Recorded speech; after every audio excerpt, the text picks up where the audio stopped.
In the headlines, on Democracy Day, Tinubu dismisses rumors of one-party state in Nigeria. Protests erupt despite police warning as Nigerians decry rising hardship. 96 houses burnt, lives lost, survivors recount Mango attack. On the foreign scene, more than 200 killed as Air India plane crashes after takeoff in Ahmedabad. Hello and welcome to Trust News Updates. My name is Idris Laya Baturi.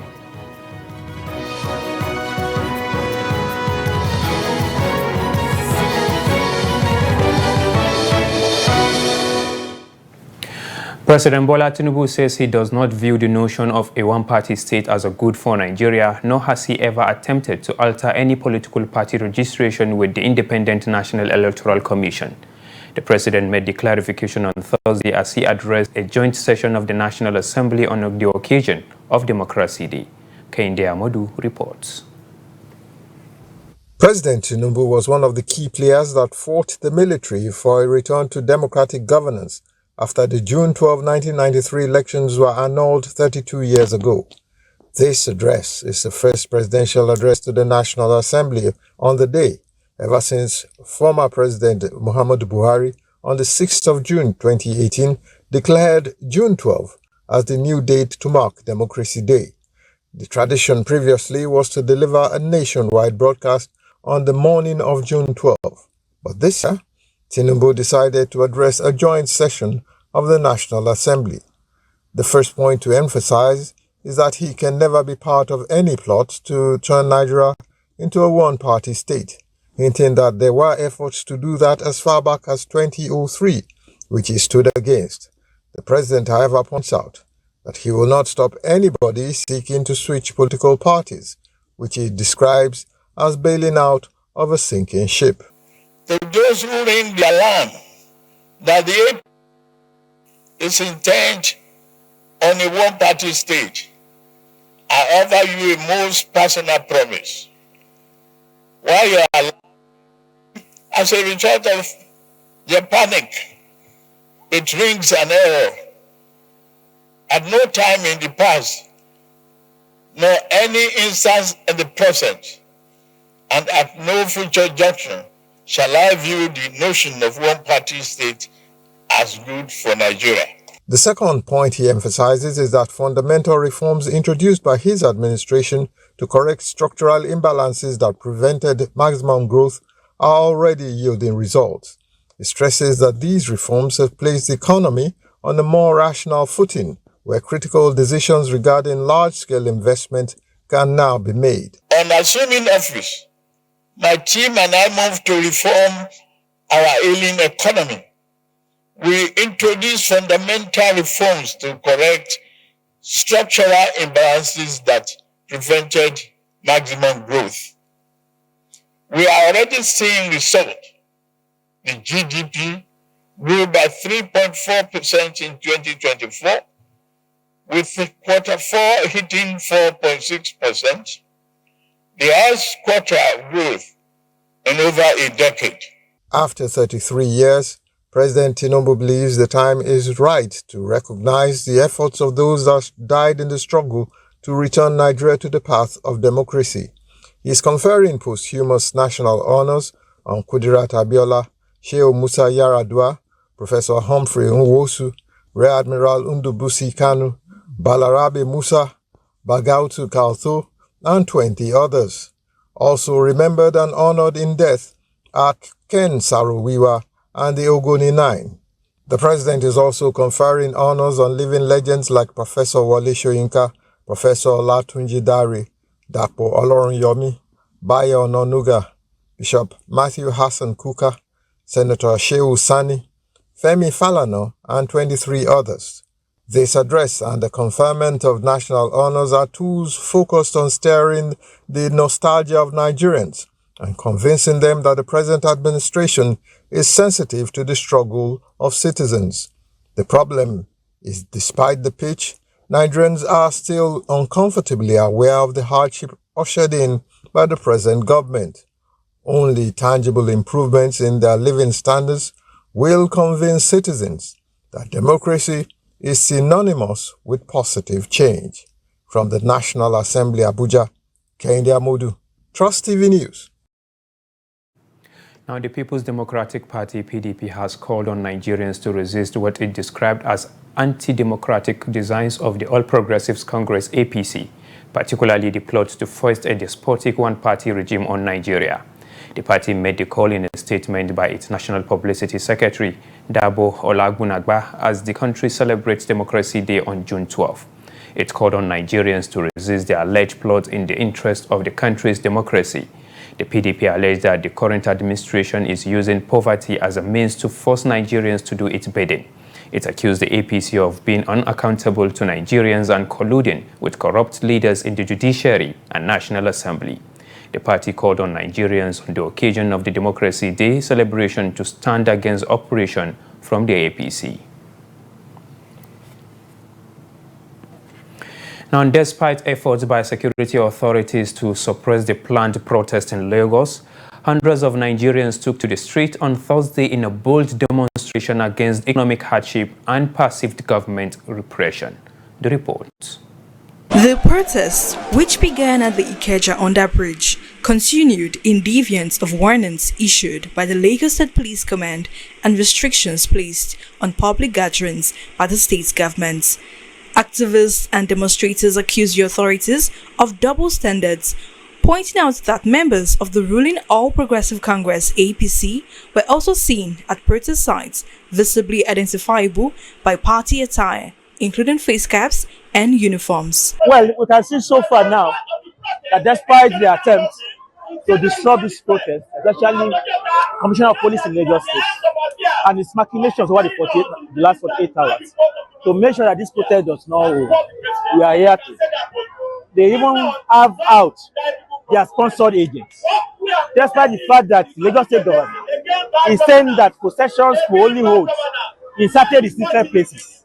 And those of us activists who are protesting outside of those designated places, that we are breaking the law. Today you can see members of the APC in their gaps, in their face caps, also here at Ikeja Underbridge, also at different parts of the state, violating the same rule that the city claims we are violating. What does that tell you? It tells you that all these are machinations to keep people from resisting. And despite all of that, I'm very much happy today that Nigerians in their numbers have proved out. Of course, the number could have been much more than this if there was no intimidation. But we are happy that at least a number of people still came out in their courageous to resist the attempt to cut through our freedom of assembly. Speaking at a protest in Lagos, a protester, Cecilia Enuku, painted a grim picture of daily life in Nigeria, where the cost of basic needs have skyrocketed beyond the reach of many. House rent now has been doubled, more than doubled. My landlord this year, he increased my rent. Where am I staying? Just one room. Just one room. 120. I am not conducive. 120. The place is not even conducive for me. No water. But what can I do? What can I do? I have to pay it if I don't want to move out from the place, because getting houses now is very, very expensive. Everything is expensive. 2 years ago, my sister died in the hospital. We were supposed to take her to scan in General Hospital Ikorodu. And when we were going, because she could not walk again, she was using oxygen to breathe. And when we were going on the road, the oxygen stopped after paying for it. Meanwhile, the Commissioner of Police in Lagos State, Olawundare Moshood, is assured residents of continued peace and order amid ongoing nationwide protests marking Nigerians' Democracy Day. So far, so good. Everything. There's no any distraction anywhere. So we are going to proceed with them from here, respect them, and ensure that everything is safe from here to get that because for that is where we are. Because if you look at where we are, there's a lot of commercial activity and private individuals and other well-meaning Nigerians that we need access to their facility. And there are quite a number of people that are equally moving on the road to celebrate. So where your rights stop is where another person's rights begin. So I believe that they be hard. So if they have been hard, and I think it's good as that. So, but we will provide mass consequences for all the. At the time of filing this report, protesters are taken to the streets of Lagos in a coordinated march towards Gani Fawehinmi Park in Ojota, chanting slogans against economic hardship and what to describe as growing authoritarianism. Now, unlike several other parts of the country, Democracy Day in Kano State was marked without any street protest. Although there were rumors of planned demonstrations linked to the nationwide Take It Back movement, these were eventually dispelled by residents. Still, some citizens used the day to reflect on the state of the nation and the meaning of democracy. Trust TV's Abdulaziz Ibrahim reports. In Kano, Democracy Day began under tight security, especially in areas previously affected by unrest during the August 1st protest. By 5 a.m., residents of Kwanar Freedom began receiving alerts about a flyer circulating online allegedly linked to the Take It Back movement. The flyer called for a protest and listed Kwanar Freedom as one of the convergence points, along with other locations in 17 other states. A gaskiya maganan zanga-zanga mu ba mu san da issue dinta ba ma, kawai dai mun fito wurin aiki. I don't know about any protest, but when I got to my place of business this morning, I heard that this area was listed. Still, we didn't see any signs of that happening. Amma dai ko da sunan wasa ba alama wani abu da ya kama da zanga-zanga a Kwanar Freedom ba. There's no protest here in Kwanar Freedom. I think it's just social media trying to create unnecessary panic. Despite the speculation, no protest took place. Instead, residents used the moment to share their concerns about the country's democratic journey. Democracy Day. We are thankful to witness this Democracy Day, but democracy in Nigeria still has a long way to go. Our leaders are not acting in the interest of the masses. We pray for change and lasting peace. Whatever it takes to fix our country, we support it. That's what democracy should be. But unfortunately, our leaders focus on the wrong priorities, ignoring key issues like the high cost of living and insecurity. Wanda in ka duba da saman da kasan da duk kusan abu ɗaya ne, musamman ma'aikata da sunan an ƙara albashi, amma albashin ya zama baya iya rike rayuwa na kwana 10 zuwa kwana 14. At both state and federal levels, the increased workers' salaries still can just last one for just 10 to 13 days. Gwamnati shekara da za a shiga ta 2026 magana. Therefore, governments at all levels must address this issue, especially as they've spent 2 years in office and we are approaching 2026 and the election year. Democracy doesn't seem to have any use for us because it feels like our cries no longer have any impact. Though the streets of Kano remained peaceful, the voices of its people carried a clear message, a call for democratic governance that truly serves the people. Abdulaziz Ibrahim, Trust TV News, Kano. Now, as the nation marks the June 12 Democracy Day across the country, security has been beefed up in Kaduna with the presence of combined security personnel deployed at strategic locations within the metropolis. Trust TV's Bello Musa also report that the civil society and a cross-section of some residents reflect on the economic situation affecting the lives of the masses in Nigeria.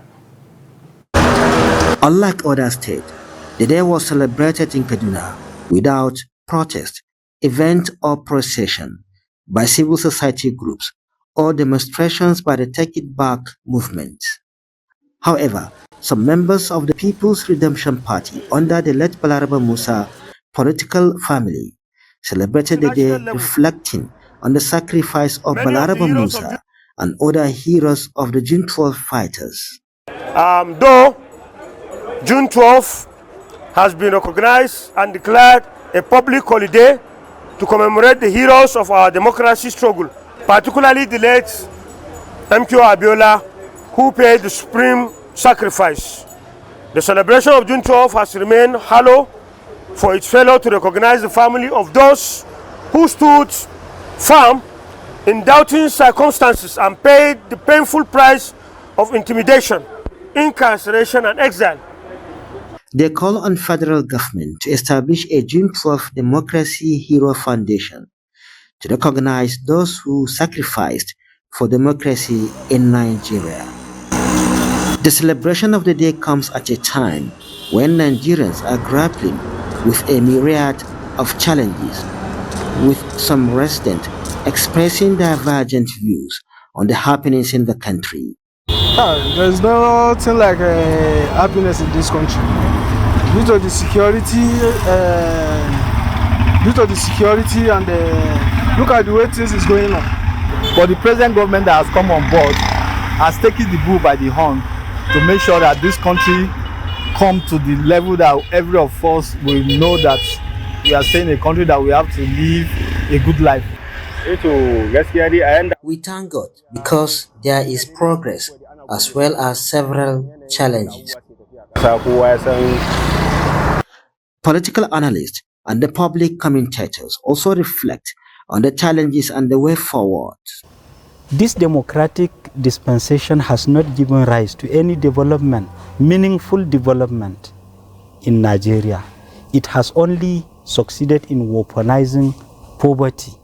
It has succeeded in weaponizing hunger. It has succeeded in weaponizing insecurity. For me, as an analyst, I didn't see a direct impact or rather a direct benefit as to what people have benefited. Are you going to take insecurity? Are you going to take health? Are you going to take rural water supply? Are you going to take, what are those indicators that you now applaud government for what it has done? In the early hours of the day, security agencies were stationed at different locations in Kaduna metropolis. The road from Badiko to Sakashim Ibrahim House was also blocked, forcing motorists to divert their route. Bello Musa, Trust TV News, Kaduna.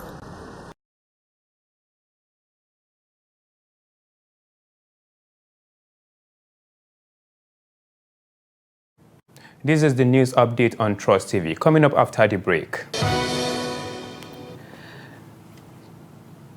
Survivors recount losses after 96 houses burnt in Mango attack.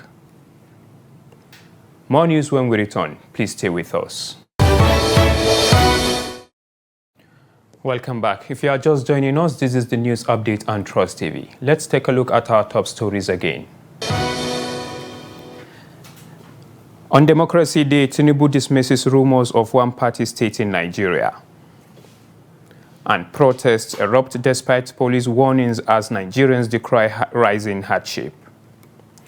Now moving on to more stories, no fewer than 4 persons were reportedly killed on Wednesday evening, while 2 others were injured in the same attack when the car was ambushed around the Nkedoru community in Basa local government area of Plateau State. It was gathered that among the 4 victims of the attack is a 9-month-old baby, 2 women and 1 man, while the 2 others who sustained injuries were women.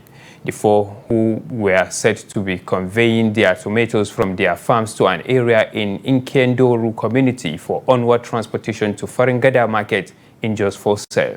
Josiah Zongo, who is the Mangu Community Security Commander, confirmed the incident, saying the victims have been taken to the mortuary, while those injured are receiving treatment at an undisclosed health facility. There is no immediate reaction from the police command on the incident yet. In another development, Moorish community of Mangu local government area of the state also came under attack on Wednesday night, but the attackers were said to be repelled by the villagers. Now, residents of Giamboa's community in Langai district of Mangu local government area, Plateau State, are counting their losses following a brutal attack by gunmen.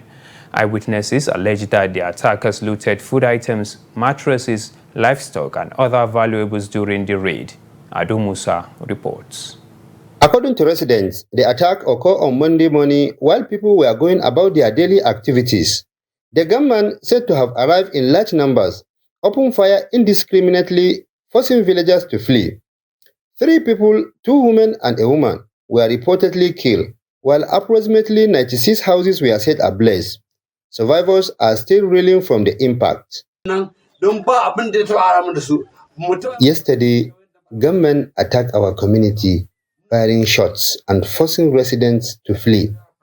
They looted mattresses, food, livestock, and other valuables, set our homes on fire, and killed 3 people. This is our first experience with such violence, and we are appealing for help from security agencies and well-meaning individuals. I lost 28 livestock, 10 bags of fertilizer, 17 bags of food, and 100 birds in the attack. My motorcycle was also stolen. I urge the chairman of Mangu local government area to investigate and address this issue. We have always lived peacefully and can't understand why we were targeted. The chief imam of the community, Isiaka Haruna, said he was on his farm when the attackers struck.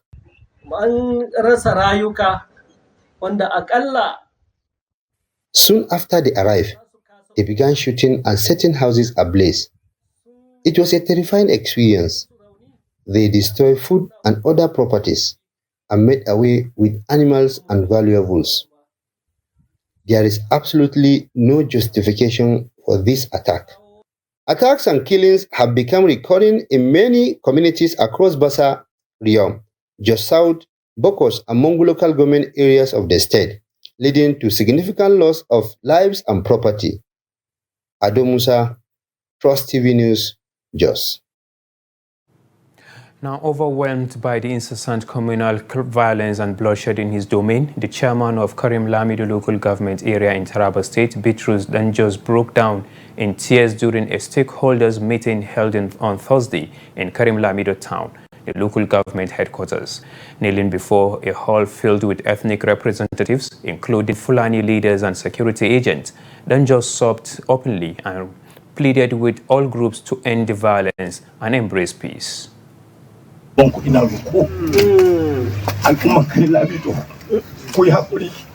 Since I assumed office as the chairman of this local government council, 2 years ago, we have recorded 28 communal and ethnic crises.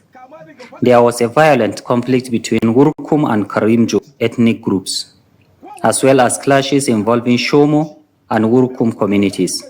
Additionally, there were disputes between the Munga, Lelau, and Fulani headsmen, and another between Fulani headsmen and Bandawa tribe. It is heartbreaking to repeat that 28 separate clashes have occurred during my administration, resulting in the loss of lives and destruction of property worth millions of naira.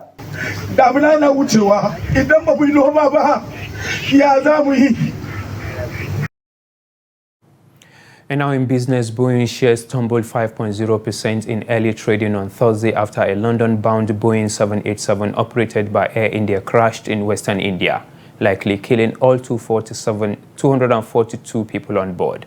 Boeing said it was in contact with Air India and stands ready to support them. The aviation giant has been attempting to rebound from a series of setbacks following a labor strike last year in the United States and fatal crashes in 2018 and 2019 of the 737 MAX. Now away from Nigeria, more than 200 people have been killed when an Air India flight crashed shortly after taking off from Ahmedabad Airport in Western India. Authorities said on Thursday the Boeing 787-8 aircraft bound for London Gateway Airport was carrying 242 passengers and crew when it came down on Thursday in a residential area, crashing into a medical college hostel outside the airport during lunch hour. City Police Commissioner G.S. Malik told Reuters that 204 bodies had been recovered from the crash site. Malik said the bodies recovered could include both passengers and people killed on the ground. Later, India media reported that at least one person had survived the crash. Footage showed smoke billowing from the crash site. According to air traffic control at Ahmedabad's airport, the aircraft gave a Mayday call, signaling an emergency, but after that was no response.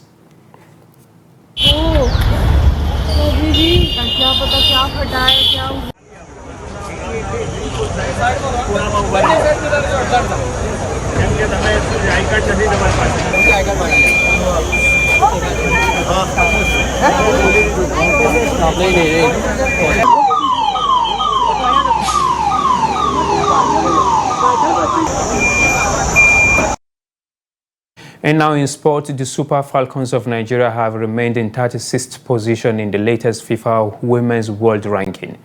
The new ranking was released on FIFA's official website on Thursday. Justin Madugu's side also retained the top spot in Africa. The Super Falcons were in action earlier this month in friendly against Cameroon. The 9-time African champions defeated the indomitable Lionesses 2-0 at the Moshood Biola Sport Arena in Abeokuta. The United States of America maintained their position at the top of the ranking. The next edition of the FIFA Women's World Ranking will be published on 7th August 2025.